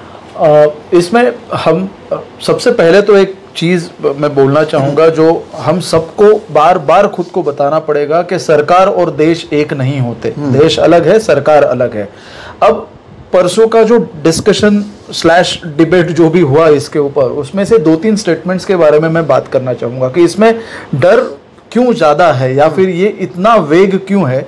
उसमें जब सवाल पूछा गया कि ये सब करने के लिए आपके पास यूएपी और ये सब है, इस नए की जरूरत क्या है, तब उसमें सीएम ने एक उसको रिस्पॉन्ड करते हुए एक ऐसा स्टेटमेंट किया कि यूएपी और इसमें क्या है, एक्शन होने के बाद हिंसा होने की जरूरत है, एक्शन करने मतलब उसके ऊपर कार्रवाई करने का प्रावधान है, अपराध होने के बाद, इसमें उसके पहले ही है। इसका मतलब अपराध होने से, ये तो बेसिक ह्यूमन अंडरस्टैंडिंग है ना, अगर अपराध होता है तो आप अपराधी हो, लेकिन ये अपराध कर सकता है, ये सोच उसमें, हाँ शास्त्रीकरण, उसमें इशारों से, भाषा से, हर चीज से आपने अगर किसी भी तरह से अगर किया हो तो अब जब वो कहते हैं कि संगठन, तो मेरा प्रोडक्शन हाउस भी तो एक संगठन है। संगठन किसे कहते हैं? ये टेबल और चेयर को थोड़ी संगठन कहते हैं, लोग 4 लोग मिलके जो करते हैं, उसमें भी इतनी वेग टर्मिनोलॉजीज है कि रजिस्टर्ड और अनरजिस्टर्ड। अनरजिस्टर्ड संगठन कौन सा होता है? पान टपरी के 5 लोग भी अनरजिस्टर्ड संगठन हो जाएंगे ना ऐसे तो। इसका मतलब मेरा अगर प्रोडक्शन क्रू है, अगर हम किसी प्रोटेस्ट को कवर कर रहे हैं जिसको हम शायद कल आप शायद आपके चैनल पे दिखाओ या मैं मेरी फिल्मों में दिखाऊं, हम भी अनलॉफुल एक्टिविटी कर रहे हैं, हम चारों का संगठन हो गया। This is all nonsense. The first very important thing is we do not need this law and we have to stick to this. अब उसके आगे जाके, since we are discussing opposition, in the same debate, Vishwajit Kadam of Congress said, and he agreed in a way that yes, शहरी नक्सलिज्म को आपका अगर ये करना है तो उसके लिए हमारा सपोर्ट है। Basically, what we expect from the opposition is to clearly, unapologetically state that there is nothing called urban naxalism. There are no urban naxals. But you have officially accepted that, and that speech is on record. I have that clip with me, 1 minute and few seconds when Vishwajit Kadam was discussing. It means that this whole charade, whatever is being played, is legitimized not only by the ruling party but by the opposition also. That is because विपक्ष ने भी police का गलत इस्तेमाल बारंबार किया है और वो चाहते हैं कि उनके हाथ में हथियार हो। सिर्फ ये वजह नहीं है, वजह और भी है कि इससे पहले इस 11 साल की जो मोदी की सत्ता है, उससे पहले कांग्रेस और विपक्ष यानी बीजेपी और ये जो छोटी छोटी पार्टी थी, तब ये जो भी भ्रष्टाचार करते थे, ये इतने ही भ्रष्ट थे जितनी कांग्रेस के, और ये सत्ता में जो भी होता है भ्रष्ट होता है, दुनिया भर में होता है। It's a global phenomena, corruption is a global phenomena. लेकिन कांग्रेस नजरअंदाज करती थी और राजनीति के बाहर एक दोस्ती का माहौल बनाए रखी, जो लोकतंत्र के लिए जरूरी है। ये 11 सालों में क्या हो गया अचानक, जो किसी ने एक्सपेक्ट नहीं किया था, जो विश्वजीत कदम की लाइन से मुझे याद आया, जयंत पाटिल का स्पीच देखिए। उसके बाद हुआ यूं कि इन्होंने जो चोरी छिपे यहां वहां से पैसे, संस्थाएं, एंट्रीज, ये वो सब की, वो बीजेपी ने इन 11 सालों में, मोदी सरकार ने और यहां फडणवीस सरकार ने सिर्फ जो बीजेपी में है या बीजेपी में जो आता है उसकी जायज ठहराई, और जो बीजेपी में नहीं है या बीजेपी के बाहर है उसका सही काम भी 500 रुपए का भी हो वो पीएमएलए में पकड़ा। तो ये बात से ये विपक्ष डर गया है। देखिए आप समझिए कि विश्वजीत कदम के भी फादर इन लॉ जेल में थे, वो बिजनेसमैन है, और जयंत पाटिल के भी बिजनेसेस है, उनकी संस्थाएं चलती है, और इनका कोई भरोसा नहीं है। अगर ये जोर से बोल के बाहर जाए तो जाने घर पहुंचने तक सारे घर वालों को फडणवीस उठवा दे। इस कानून का 2 ही लाइन में अगर आप डिफाइन करना चाहते हैं तो ना खाता ना वही, जो फडणवीस कहे वही सही एक, और फडणवीस क्या कहता है कि मेरे मन को भाया, मैंने कुत्ता काट के खाया, जो करना है करो। ये लेवल पे महाराष्ट्र को इन्होंने लाके रखा है और इसको विपक्ष सपोर्ट कर रहा है। तो विपक्ष उतना ही कॉम्प्लिसिट क्राइम में है जितना सत्ता पक्ष है। मैं ये मानता हूं कि फडणवीस, मोदी, शाह, अडानी, ये लोग इन 11 सालों में इन्होंने जो किया है, तो क्राइम अगेंस्ट ह्यूमैनिटी में इंटरनेशनल कोर्ट में इन्हें दुनिया भर में एक दहशतवादी घोषित करना चाहिए, क्योंकि अपने ही निरपराध बेकसूर जनता के खिलाफ वॉर उन्होंने छेड़ी, जंग छेड़ी है, और ये स्टेट स्पॉन्सर टेररिज्म को चला रहे हैं। इसका हथियार ये कानून बना है, ये डॉक्यूमेंटेड है। अब ये डॉक्यूमेंट बन चुका है, अच्छा है फडणवीस साहब ने ये डॉक्यूमेंट बनाया। ये डॉक्यूमेंट है जो इन्हीं के गले का फांस बनेगा।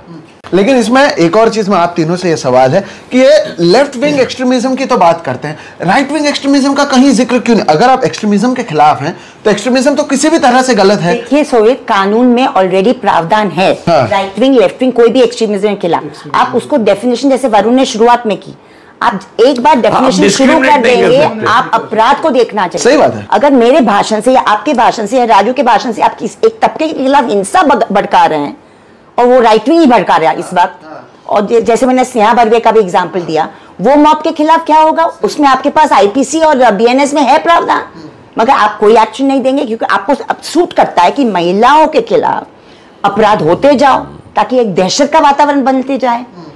सवाल ये कि अभी विपक्ष के ऊपर मैं 2 लाइन कहूंगी, विधानसभा के प्रोसीडिंग्स और विधान परिषद में फर्क क्यों आया, आप भी जानते हैं और हम भी जानते हैं। जिन लोगों को पता नहीं, मैं बता दूं कि विधानसभा में विपक्ष में केवल एक सीपीआई मार्क्सिस्ट के निकोले साहब को अगर आप छोड़ दें तो हर किसी ने इस कानून का समर्थन किया और केवल एक के विरोध के साथ इसे विधानसभा में पास किया गया। लेकिन इसे लेकर बाद में हो हल्ला हुआ और अगले दिन विधान परिषद में विपक्ष ने वॉकआउट किया और इसका विरोध किया और डिसेंट नोट भी फाइल किया। तो हुआ क्या कि वही पुरोगामी, लेफ्ट, नागरिक, आदिवासी, दलित, ट्रेड यूनियन संगठन जो इसका विरोध कर रहे हैं लगातार 8-9 महीने से, मानवाधिकार कार्यकर्ता, उन्होंने दबाव लाया विपक्ष पे कि आप कर क्या रहे हो, हम आपके ही खिलाफ खड़े हो जाएंगे। तो डिसेंट नोट तैयार करने का काम, ब्रीफिंग नोट तैयार करने का काम, मुद्दे देने का काम, वो सब ये संगठनों ने किया है सामूहिक तरीके से। तो मेरा विपक्ष करता क्या है, उनके पास लॉयर्स है, बड़े बड़े लॉयर्स हैं उनके पास, मगर उनको न पढ़ना, जैसे राजू जी ने कहा, न पढ़ना है न उनको, या उनको एक पहले जैसा विश्वास है कि हमें टच नहीं करेंगे यार कानून, उनकी अय्याशी में वो खुश है। कि उनको लगता है कि हमें ये कानून हम तक नहीं पहुंचेगा। मगर मैं बार बार कह रही हूं कि इशारा भारत जोड़ो यात्रा पे भी था, और ये बारंबार कहा जा रहा है, बार बार कहा जा रहा है कि जो संगठनों ने भारत जोड़ो यात्रा को सफल बनाने का काम किया, अम्बेडकराइट ऑर्गेनाइजेशन को हुस्का करके समझाया कि संविधान खतरे, मतलब आप साफ इशारा नहीं समझ रहे हो। आपके नेता राहुल गांधी ने भारत जोड़ो यात्रा शुरू की थी, फिर भी आपको कोई पड़ी नहीं है। सही बात है। मतलब ये बेशर्मी की हद है और ढीठपना की हद है। I am sorry ji Varun. When you said right wing extremism, कल रात को जब मैं फिर से आज आने से पहले ये एक्ट पढ़ रहा था, तो उसमें एक मेंशन है, मुझे एग्जैक्ट लीगल टर्म्स अभी दिमाग में नहीं, बट नेशनल सिंबल्स और इसके ऊपर अगर आप उसके खिलाफ कोई स्टेटमेंट दो या उसके बारे में डिसरिस्पेक्टफुल अगर आप टिप्पणी करो वगैरह वगैरह है। मैं एक स्टेटमेंट पढ़ता हूँ, August 14, 1947, ये मैंने कल नोट करके रखा है। The people who have come to power by the kick off hate, by the kick of fate, may give in our hands the tricolor, but it will never be respected and owned by Hindus. It will never fly anywhere except in the occasional official buildings. The statement is from the organizer, August 14, 1947. RSS ने पहली बार तिरंगा उन्होंने 2000 में जब वाजपेयी की सरकार बनी, वाजपेयी जी की सरकार बनी, तभी तो उन्होंने लहराया। सही बात है। और ये 15 अगस्त के एक दिन पहले की शाम ये कह रहे हैं कि जो जबरदस्ती हमारे हाथ में तिरंगा दे रहे हैं, ये दो चार बिल्डिंग छोड़ के कहीं नहीं फहराया जाएगा। आज घर घर तिरंगा कर रहे हैं, वो बात अलग है। क्या ये क्रिमिनल ऑफेंस नहीं है इसके तहत? नहीं, क्रिमिनल नहीं, संविधानिक। मैं बताता हूं कि संविधान को अगर हम मानते हैं तो आरएसएस, बजरंग दल, विश्व हिंदू परिषद और उनको मानने वाले सत्ता में जो भी है वो सारे लोग टेररिस्ट हैं, और उनको ये ऑर्गेनाइजेशन टेररिस्ट ऑर्गेनाइजेशन है। ये देखिए, सूरज पूरब से उगता है और पश्चिम में उसका अस्त होता है।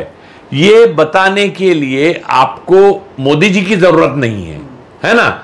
ये यूनिवर्सल और ब्रह्मांड का सत्य है, अकाट्य सत्य है। वैसे ये लोग टेररिस्ट है, इसके लिए ये अकाट्य सत्य है। फडणवीस या मोदी जी या अडानी कोई भी चाहे कि वो क्रिमिनल नहीं है, ये अपने लॉ बनाकर, तो भी ये बात इतिहास में पूरी तरह से सिद्ध हो जाएगी कि ये क्रिमिनल है और ये पूरा कार्टेल है। We are ruled by mafia, not by political party. And mafia is नाम उसका बीजेपी है, आरएसएस है, विश्व हिंदू परिषद है, बजरंग दल है। जंगलों से बाहर अर्बन एक्सट्रीमिज्म की अगर हम बात करें पिछले 5-10 सालों में, तो आपके सामने सबसे बड़ी केसेस कौन सी आएंगी? अखलाक, पानसरे, दाभोलकर, गौरी लंकेश, यही तो है। बाकी जंगल का नक्सलवाद हम समझ सकते हैं, चलो आप जो भी बता रहे हैं, इसमें कहीं पे भी लेफ्ट विंग का कोई लेना देना है नहीं है। हाँ। और राइट विंग के लिए कुछ नहीं, ये मेरा कहना है। ये सबसे बड़े एग्जाम्पल से आपके सामने, आप इसकी बात भी नहीं कर रहे हैं। और वरुण, सबसे बड़ी बात, माओ के खिलाफ अगर इतना आग है, इतनी आग फडणवीस के मन में, तो फडणवीस जी जाके मोदी जी से बोले कि माओ का जो देश है, उन्होंने हमारी सीमा को अरुणाचल तक 30 गांवों के नाम बदले, तो माओ का नाम लेकर बोलो, कौन घुसा नहीं क्यों बोल रहे हो? वो माओ का देश हमारे देश में घुसा है, बोलो ना। माओ की इतनी बड़ी, माओ राष्ट्रपिता है चीन का, तो बोलो उधर जाकर। तो ये वहां पर लाल आंखें आप दिखा नहीं सकते, अपनी गरीब जनता को आप दमन कर रहे हो। ये कौन सी लाल आंखें हैं? ये लोग क्रिमिनल सिंडिकेट चला रहे हैं, लोग माफिया है, ये लोग सत्ता पक्ष नहीं है। और सबसे बड़ी बात, महाराष्ट्र के विधानसभा की चुनाव, हरियाणा के चुनाव, लोकसभा के ये चुनाव, ये सारे चुनाव रिग्ड हुए हैं। तो ये इनकी सत्ता भी है ना, लोगों ने चुन के इनको दिया ही नहीं है, इसलिए इनको डर लगता है कि कभी भी कुर्सी जा सकती है, लोग उनको हिला सकते हैं, इसलिए डर के मारे नए नए कानून बना रहे हैं। लेकिन राजू सर और आप तीनों से ये सवाल है, सवाल यही है, और मेरे हिसाब से हर जो शख्स इस वीडियो को देख रहा है, जो शायद महाराष्ट्र में हो या बाहर हो, उन सबके मन में सवाल ये है कि जब ये कानून इतने ड्रैकोनियन है, तो फिर विपक्ष कर क्या रहा था? विपक्ष ने क्यों इस मुद्दे को नहीं उठाया? अब जब ये कानून बन चुका है और जब विधानसभा में होने के बाद उन्हें समझ में आया कि अरे बाप रे बहुत गलत हो चुका है, विधान परिषद में उन्होंने डिसेंट नोट दिया, वॉकआउट किया। अब हर्षवर्धन सपकाल जी का एक आर्टिकल है, आपने ही मैम भेजा है, कि कैसे अब इसकी जो कॉपीज है उसे हर जगह पर जलाएंगे, जिले जिले में होली, जिले जिले में उसको जलाएंगे। लेकिन isn't it too late for this? और आपको जहाँ होना चाहिए था, too little and too late, too little and too late। नहीं है, देर है मगर करनी चाहिए, फिर भी विरोध करना चाहिए मेरे हिसाब से। हालांकि आपके 50 या 55 जो भी आपके विधायक हो, आप बहुसंख्यक में नहीं है मानते हैं, मगर जिस तरह आपके संगठनों ने गए 6 महीने में सड़क में उतरना चाहिए था, वैसे आप उतरे नहीं। सही बात है। जो उतरे हैं वो पुरोगामी संगठन, वामपंथी संगठन, इंडिपेंडेंट संगठन वगैरह। तो आपने उस वक्त तो कुछ सड़कों पे काम नहीं किया। अभी आपने मेहरबानी करके आपने परिषद में भाषण किए कुछ और डिसेंट नोट दिया, कम से कम अभी विरोध करो, अभी भी। मगर मुझे डर क्या है, जो राजू जी कह रहे हैं कि बिना सोचकर अगर लोग कोर्ट में जाएंगे, क्योंकि हमको देखना चाहिए कि KR सिंह के जजमेंट वगैरह, जो पोटा, ताड़ा, यूएपीए के चैलेंज, 5 चैलेंज अभी भी पेंडिंग है सुप्रीम कोर्ट। ईवीएम के नहीं, और नहीं ये ईवीएम के साथ क्या हुआ, राफेल के साथ क्या हुआ? छत्तीसगढ़ के पब्लिक सेफ्टी एक्ट को भी चैलेंज किया हुआ है, अभी भी कुछ 7-8 साल से पेंडिंग है सुप्रीम कोर्ट में। तो एक तरह से जब राष्ट्रीय सुरक्षता की बात होती है, तो कहीं ना कहीं सत्ताधारी जो भी संसाधन है वो थोड़ा सा बैकफुट पे चले जाते हैं। तो अभी भी मेरे पास, मुझे जुडिशरी में विश्वास है, मैं नहीं कहती कि विश्वास नहीं, मगर मैं बोलती हूँ कानून के जरिए, कोर्ट के जरिए हर चीज बदल नहीं सकते आप।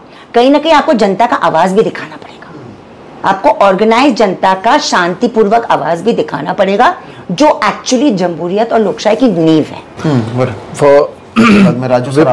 क्या विपक्ष सो रहा है? इसके साथ साथ एक और सवाल है, क्या इस देश के आम नागरिक भी सो रहे हैं? इसमें मुझे जो दिखता है वो ज्यादा डरावनी चीज है। देखिए, विपक्ष को फर्क नहीं पड़ता इस लॉ से, क्योंकि उनको मालूम है कि अगर उनको प्रॉब्लम करना है तो उनके पास और सारे तरीके हैं। इससे प्रॉब्लम होने वाला है, जो राजू सर भी कह रहे हैं, जो हम इतने दिनों से, सूरजागढ़ के जो ट्राइबल्स हैं, धारावी के जो स्लम में रहने वाले लोग हैं, उनके लिए ये लॉ है। सही बात। ये हमें समझना चाहिए। और इसीलिए बहुत बड़े तबके में इंटेलेक्चुअल्स भी इसके ऊपर ज्यादा रिएक्ट नहीं करे, क्योंकि उनको मालूम है ये गवर्नमेंट का लॉ नहीं है, ये क्रोनीज का लॉ है। Cronies need this law. This has nothing to do with patriotism or constitution or anything. This law is for the cronies because we have reached to that level.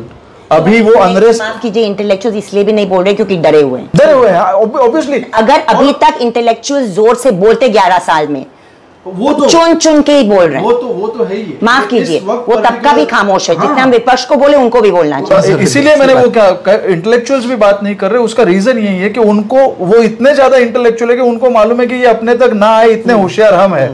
हमारे लिए freedom of expression रोजमर्रा की जरूरत नहीं है, ये intellectual समझते हैं। लेकिन उस बंदे के लिए जिसका घर कल उजड़ने वाला है, जिसका जंगल कल कटने वाला है, उसके लिए फ्रीडम ऑफ एक्सप्रेशन उसकी जिंदगी मौत का सवाल है।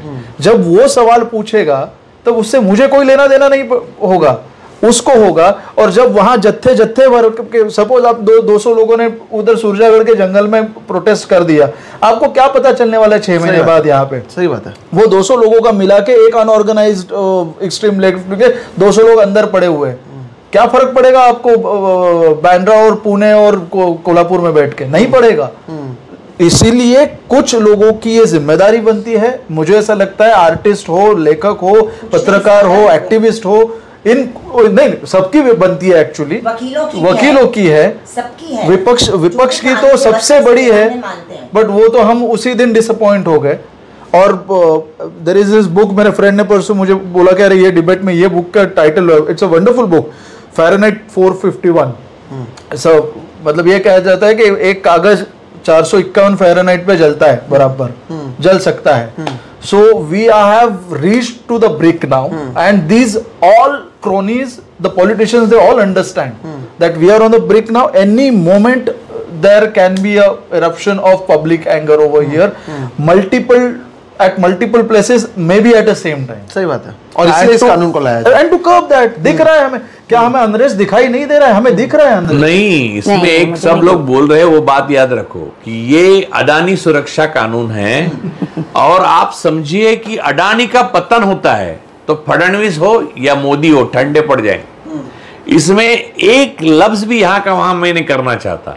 इसमें मैं बताता हूं आपको कि ये अडानी की रक्षा के लिए कानून है। ये इनमें जो लोगों को लेफ्ट ही क्यों, क्योंकि राइट माने जाते हैं। अडानी कोई राइट नहीं है, अडानी एक क्रिमिनल है इंटरनेशनल। क्योंकि राइट विंग और कैपिटलिज्म से उसका कोई लेना देना नहीं है। यूएस में उसके केस चल रहे हैं, कांगो से उसको बाहर कर दिया है, ऑस्ट्रेलिया में उसने किसी के पीछे लगा और उसको कर दिया, उसके पीछे लगकर उसको डरा दिया, उसने केस किया, वो जीत गया। नेल्सन नाम का एक्टिविस्ट है अपना केनिया में, उसने उसकी वजह से उसकी लड़ाई की वजह से इसको बाहर कर दिया। तो उसने नेल्सन ने ट्वीट लिखा कि अडानी से मेरे जान को खतरा है, तो मैंने मॉर्निंग वॉक ऑफ नेल्सन नाम की एक ट्वीट ही लिखी है। तो ये क्रिमिनल जो है इंटरनेशनल, और मुंद्रा पोर्ट पे जितना ड्रग आता है, 20-20 हजार करोड़ के ड्रग्स की खेप आती है। गांव गांव में जो बच्चा ड्रग ले रहा है आज देश में, उसका पाबलो कौन है? वो ढूंढे। तो इसको बचाने के लिए ये कानून किया गया है। ये कानून किसके खिलाफ है? जो आम आदमी, जिसकी कोई संगठन नहीं है, जिसका कोई विपक्ष से लेना देना नहीं, जिसका कोई कारखाना नहीं जिसको ईडी भेजा जाए, जिसके पास कुछ संपत्ति नहीं है, छुपाने के लिए जिसका दमन करने के लिए कोई हथियार नहीं है, आईटी, ईडी, सीबीआई वगैरह, तो उसको दबाने के लिए क्या चाहिए? और मुंबई और महाराष्ट्र सबसे अहम है, इसलिए तो इलेक्शन चुराया गया महाराष्ट्र का। तो वो काम अडानी के लिए फडणवीस और मोदी काम करते हैं। ये इस कानून ने पूरा साबित कर दिया। आप समझ लीजिए, इस देश की जनता को अगर किसी के खिलाफ लड़ना है तो वो अडानी के खिलाफ लड़ना है। अब मेरा एक आखिरी सवाल है आप तीनों से, जिससे मैं अंत करना चाहता हूं। अब आगे क्या? अब कहा जा रहा है कोर्ट में भरोसा हो नहीं हो, कोर्ट में हमने पहले भी चुनाव आयोग से लेकर शिवसेना बनाम शिवसेना, एनसीपी बनाम एनसीपी, इलेक्टोरल बॉन्ड्स, कितने सारे मुद्दे हैं जिस पर अभी तक कोई फैसला सही से आ नहीं पाया है। रफाल का मामला ले लें या कितने भी मामले ले लें, तो अब आगे होगा क्या? ये कानून भी बन रहा है, अदालत भी जाए नहीं जाए, तो क्या डर कर रहना होगा? जो हम खुलकर बातचीत करते हैं वो नहीं करना होगा? इसका भविष्य महाराष्ट्र पर और देश पर कैसा पड़ता है? एक एक करके राजू सर, तीस्तामा और फिर वरुणा। मैं एक ही लाइन में बताता हूँ। मेरा इस देश के एग्जीक्यूटिव, जुडिशरी, मीडिया और चारों जो लेजिस्लेशन, चारों में से बहुत कम लोगों में से पर विश्वास है, इस देश की जनता पर विश्वास है, लेकिन संविधान पर मेरा विश्वास है। मैं दो ही व्यक्ति जो है जिनको देखकर अगर हम चल सके तो चले, तो इससे बच सकते हैं। एक है महात्मा गांधी और दूसरे है डॉक्टर बाबा साहब आम्बेडकर। इन दोनों को आप हमेशा नजरों के सामने रखो। इस स्थिति में वो क्या करते वो आप करो, आप बच जाएंगे। ये गुंडों की टोली है। देखो, पाप की एक सीमा होती है और पुण्य का कोई सीमा विमा नहीं होती। पुण्य तो आप जो अच्छा काम करोगे पुण्य नहीं है। तो आपको एक समझना चाहिए, इनकी सीमा जो भी है वो ये दो महापुरुष जो है उन्होंने जो रास्ता दिखाया है वो ही तय करेगी। एक महात्मा गांधी, और आप जुडिशरी पे भरोसा रख के गए, फिर एग्जीक्यूटिव पे भरोसा रख के गए तो आपके हाथ निराशा ही लगेगी। लेकिन आप डॉक्टर बाबा साहब आम्बेडकर का मतलब उनके रिलेटिव नहीं, डॉक्टर बाबा साहब आम्बेडकर का मतलब डॉक्टर बाबा साहब आम्बेडकर, महात्मा गांधी का मतलब महात्मा गांधी के रिलेटिव या उनका नाम कहने वाले लोग नहीं, गांधी वाले महात्मा गांधी। उन्होंने इस स्थिति में क्या क्या होता वही आपको करना है। हाँ, मैंने ये कानून तोड़ा है और इसकी सजा भुगतने के लिए मैं तैयार हूं, ये गांधी जी कहते। तो उसके बाद कोई चार्जशीट ही करो। आप क्यों वेस्ट कर रहे हो पुलिस कस्टडी में टाइम? मेरे ऊपर चार्जशीट करो, मुझे डाल दो। ऐसा अगर देश की हर जनता जो इस कानून और अडानी की वजह से पीड़ित होगी वो करेगी, उस दिन इनकी ताकत खत्म, इनका खोखलापन खुला हो जाएगा। इस मैम, अब क्या आगे आंदोलन करने से पहले 4 बार सोचना पड़ेगा? देखो, मैं इससे सहमत हूँ कि डॉक्टर बाबा साहेब आम्बेडकर, महात्मा गांधी, शिक्षित, संगठित संघर्ष करना ही पड़ेगा, मगर साथ साथ जो गांधी जी की बहुत बड़ापन था कि स्ट्रेटेजिक बनना पड़ेगा कि कहाँ पे संघर्ष करो, कैसे करो। तो इसके बारे में पूरा इवॉल्व होना पड़ेगा, मगर हमें कोई इसमें इसका मुकाबला और ये परिस्थितियों का मुकाबला तो करना ही पड़ेगा और बोलते रहना ही पड़ेगा।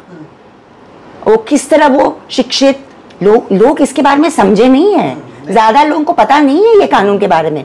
हम लोग कब से, आपको पता है, गए अगस्त से इसके बारे में, जब से उससे पहले हमने भारतीय न्याय संहिता पर आपके साथ वीडियोस किए। अरे हमने इलेक्शन चुरा रहे हैं ये भी हमने बताया। हाँ, तो BNSS पे ये सुरक्षा पे भी हमने मीटिंग किया था, पूरे वकील दिल्ली वहां से लाए थे, चर्चा हुई है, मगर बहुत कम लोगों को इसके बारे में पता है। फिर दोबारा लाएगी कानून, अभी मतलब जो तो लोगों को इस तरह इसका खतरा, अभी जो एक मानसिकता लोगों में बनी है कि बस हमारे तक जब तक नहीं पहुंचे कुछ तो हमको कुछ करना नहीं। तो कहीं ना कहीं वो एक हमको ऊर्जा पैदा करनी है। वो कैसे होगी, क्या होगी, हमारे पास तो सब जवाब नहीं, मगर करनी तो पड़ेगी। लेकिन जो करने वाले वरुण है ना, वरुण, उसकी एक बात से मैं सहमत हूँ और वो बात मैं हमेशा अलग तरीके से कहता हूँ। RSS या उनका कोई भी करीबी संगठन या राइट विंग सृजन कभी नहीं कर सकती, वो सिर्फ विध्वंस कर सकती है। वो कर रहे हैं, हमें सृजन करना चाहिए। वरुण, लेकिन फिर जैसे कि मैम ने कहा कि लोगों तक जानकारी पहुंचानी है ताकि उनको पता चले ऐसी चीजें हो रही हैं। हम न्यूज़ के जरिए, चर्चा के जरिए करते हैं, आंदोलन के जरिए करते हैं, आप डॉक्यूमेंट्रीज के जरिए करते हैं, लेकिन यही तो रोकने की बात है। कल आपके डॉक्यूमेंट्री को एक्सट्रीम लेफ्ट विंग कहकर आपको जेल में भेजा जा सकता है, हमें भेजा जा सकता है, फिर आप साबित करते बैठिए। तो आप इसका भविष्य किस तरह से देखते हैं? 2 पार्ट में इसका मैं जवाब देना चाहूँगा। पहला पार्ट तो ये कि आप डॉक्यूमेंटेशन रोक सकते हैं लेकिन आप रियलिटी नहीं रोक सकते। रियलिटी जो है वो रहेगी, वो बद से बदतर होती जाएगी, ये हमें दिख रहा है। ये लड़ाई लेफ्ट वर्सेस राइट नहीं है, ये लड़ाई क्रॉनीज वर्सेस कॉमनर्स ऐसी है। हमें कॉमनर्स के साथ रहना पड़ेगा, हमें कॉमनर्स बनकर रहना पड़ेगा और हमें कॉमनर्स की आवाज़ बनते रहना पड़ेगा। हमें मतलब आप किसी भी तबके से आए, हम वर्सेस क्रॉनीज है। और इस लॉ से या इस जैसे स्टेप से और एक क्या होता है, कॉमनर्स का तो इलाज हो ही जाता है, उसके साथ साथ जो बची कुची एक सैद्धांतिक पॉलिटिक्स करने वाली जो भी एक विचारधारा है उसको भी एक सील लगाया जा रहा है।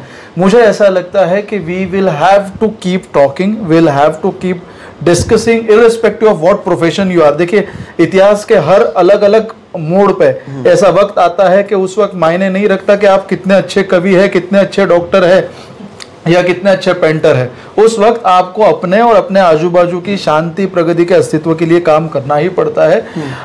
इस वक्त जब तक आपको खुद जब तक आपके पास खुद होके चॉइस है वो करने का, जरूर कीजिए। जब वो कंपल्शन बनेगा तो आपको करना ही पड़ेगा। सो जब तक चॉइस है तब तक हम लोग कर रहे हैं, आप कर रहे हैं, हम सब करते रहेंगे। कंपल्शन बनेगा एक दिन और सबको करना ही पड़ेगा, मुझे उस पर विश्वास है। और मुझे, जैसे अभी राजू सर ने कहा, मुझे सृजन पर विश्वास है। हम सृजन कर सकने वाले लोग हैं, हम सोच सकने वाले लोग हैं।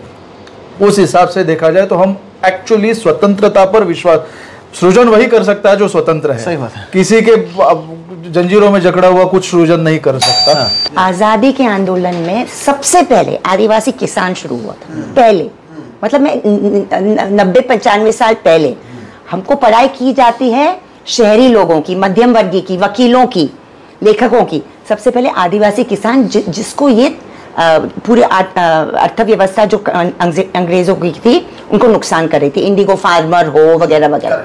उसके बाद ये ग्रामीण इलाके से करते करते आंदोलन शहरी इलाकों के पड़े और फिर आपके लीडर उभर के आए, लीडरान उभर के आए, अलग अलग क्षेत्र में लीडर हो, चाहे वो भगत सिंह वहाँ पे हो या हमारे गांधी जी पूरे देश में हो।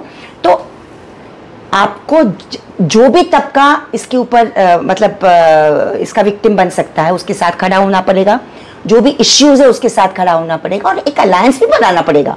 मगर सबसे ज्यादा मैं कहूंगी कि जो मध्यम वर्गीय अपने आप को समझता है और उप मध्यम वर्गीय कि ये बच सकते हैं, वो इंटेलेक्चुअल्स है, फिल्म मेकर्स है, लॉयर्स है, राइटर्स है, उनको भी इस पे आवाज उठानी पड़ेगी। बिल्कुल।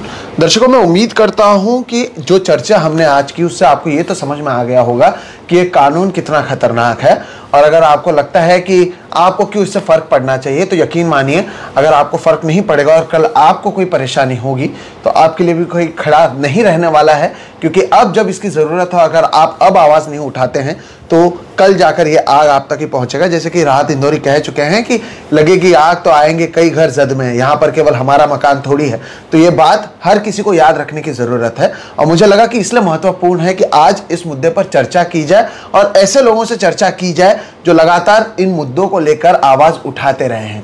सोचिए, ये इतना बड़ा मुद्दा है, आप में से कितने लोगों को इसकी जानकारी थी, इसके अंतर्गत आने वाले जो नियम्स हैं, जो डेफिनेशंस हैं, उसमें कितना मिसयूज करने का इसके अंदर प्रोविजंस तैयार किया गया है। एक तरीके से इसको किस तरह से एक कानून के रूप में मिसयूज किया जा सकता है, उन तमाम तबकों के खिलाफ जो इस सरकार से सवाल पूछे उसके लिए कैसे तैयारी के साथ इसे लाया जा रहा है, आज इस पर ही हमने चर्चा की।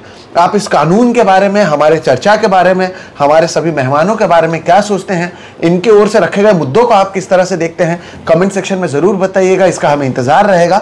साथ ही साथ ये वीडियो आपको कैसा लगता है, अगर पसंद आता है तो ज्यादा से ज्यादा लोगों तक इसे साझा करें ताकि उन्हें भी पता चले कि महाराष्ट्र में हो क्या रहा है।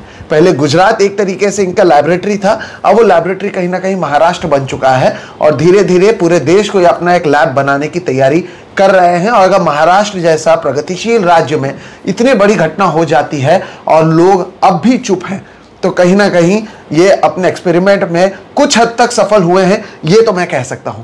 बहरहाल हम सभी को दीजिए आप इजाजत। बहुत बहुत शुक्रिया, आप लोग जुड़े और आपने इस पूरे मुद्दे को रखे। वरुण, आप मुझे लगता है कुछ कहना चाहते हैं। Since we were discussing the tribals, Jacinta की 4 लाइनें जो इंग्लिश में ट्रांसलेट की हुई है और मुझे लगता है कि हम वही बात कर रहे थे और मुझे एकदम दिमाग में आया। So I just narrate it, may be you use it or not, but my dog was murder for the sole reason that it had barked on seeing a danger.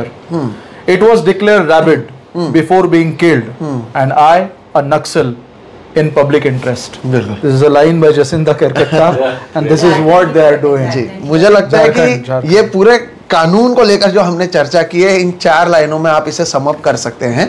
जैसे कि राजू साहब बार बार कहते हैं कि कॉल हिम, सत्ता को rabies हुआ है, 14 इंजेक्शन देने पड़ेंगे। बिल्कुल। अब वो 14 इंजेक्शन मिलते कैसे हैं वो देखना जरूरी है दर्शकों। लेकिन ये तो तय आप मान लीजिए कि जितने लोग यहाँ पर आप हमारे साथ पैनल में देख रहे हैं, हम लगातार बोलते आए हैं और आगे भी बोलते रहेंगे। दरअसल महाराष्ट्र में लोकसभा चुनाव के समय कई ऐसे लोग थे जो लगातार सरकार की पोल खोल कर रहे थे, जिसकी वजह से लोकसभा में भारतीय जनता पार्टी को और महाराष्ट्र में देवेंद्र फडणवीस को बड़े पैमाने पर नुकसान उठाना पड़ा। ऐसे में विधानसभा में आने के बाद ये लोग भविष्य में ना बोलें, इसके लिए ये पूरी तैयारी की गई है। इसलिए आप देखेंगे कि वारकरी जब उसमें संविधान के मुद्दे को उठाया जाता है तब उन्हें अर्बन नक्सल कहा जाता है। खुद देवेंद्र फडणवीस भारत जोड़ो यात्रा में नक्सलियों के होने की बात कह चुके हैं। नीतीश राणे से लेकर मनोहर भिड़े तक हर रोज लोग हिंदू मुस्लिम करते हैं, एक दूसरे को बांटते हैं, लेकिन उस पर चर्चा नहीं होती है। लेकिन अगर सवाल सरकार से पूछोगे तब आपको एक्सट्रीमिस्ट लेफ्ट विंग ऑर्गेनाइजेशन का हिस्सा बताकर जेल में जाने की पूरी तैयारी है। यकीन मानिए या ना मानिए, 1947 से पहले का भारत कैसा था, अगर आप उसे देखना चाहते हैं तो आप महाराष्ट्र में आकर रह सकते हैं। और जो नियम लाए गए हैं उसी को लेकर आज हमने चर्चा की है। मैं उम्मीद करता हूं ये पूरी चर्चा आपको समझ में आई होगी, इसके महत्व को समझ में आया होगा, और इसे लेकर आप कहीं ना कहीं ज्यादा से ज्यादा लोगों को जागरूक करेंगे और इस वीडियो को भी ज्यादा से ज्यादा लोगों तक साझा करेंगे। फिलहाल आप हम सभी को दीजिए इजाजत। नमस्कार। Thank you so much.